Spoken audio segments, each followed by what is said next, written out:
Most definitely. I really needed this. It helped me pretty much breathe. And that's pretty much what the doctor was saying. A lot of people just trying to break that cabin fever by getting outside this past week, which is a good idea to get outside. But as we have also been stressing, it's possible to have too many people on the trails. Yeah, parks and lakes in Arizona were crowded again today as health officials really urge us all to practice that social distancing. We just talked to the doctor about this. Nick King is joining us now from the Phoenix Mountains Preserve. Nick, still a lot of people out for a hike right now. Whitney, there may not be a more crowded spot than here, the Piestewa Peak area of the preserve. Still in the last hour of daylight here, and I struggled to find parking. That was pretty much the case anywhere you would have gone Sunday.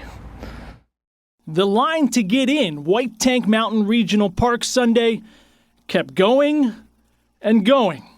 The trails, the lakes, all around Arizona, packed full of people. There is a lot of health benefit to being outdoors, and in particular in the current environment where a lot of people are under a lot of stress. But the idea that what we're calling social distancing really is more physical distancing. 6 feet, that's the minimum physical distance the CDC is asking people to keep, which isn't easy on a lot of hiking trails. I tried my best to come as early as I could. I'll be honest with you, it's starting to get a little crowded. Is it possible to still practice social distancing on some of these trails? If you look at our county parks and our county trail system, we have more than 500 miles of trails. So there are opportunities for people to keep their social distance and still get that kind of, I call it the nature fix. Enjoy your hike.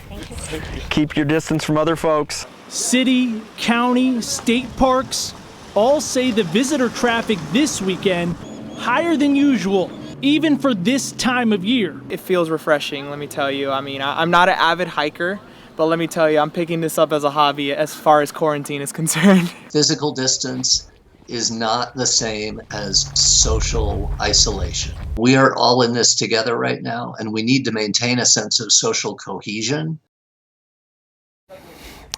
Parks are shutting down visitor centers and nature areas, trying to avoid those spots where you get a lot of people gathering.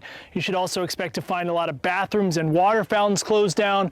The best recommendation, as you guys have been saying, Whitney and Spencer, try to find a trail where there aren't going to be as many people. Piestewa Peak would be an example of one where there are still a ton of people.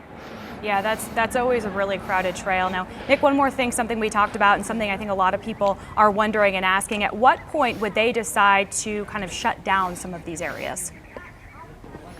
So that's something I asked multiple people today, that exact question, and they said that is not in the plans anytime soon. Those parks are here to serve the people, and they want to be able to give people that chance to get a bite of fresh air, but they will continue to listen to what the governor and the CDC have to say.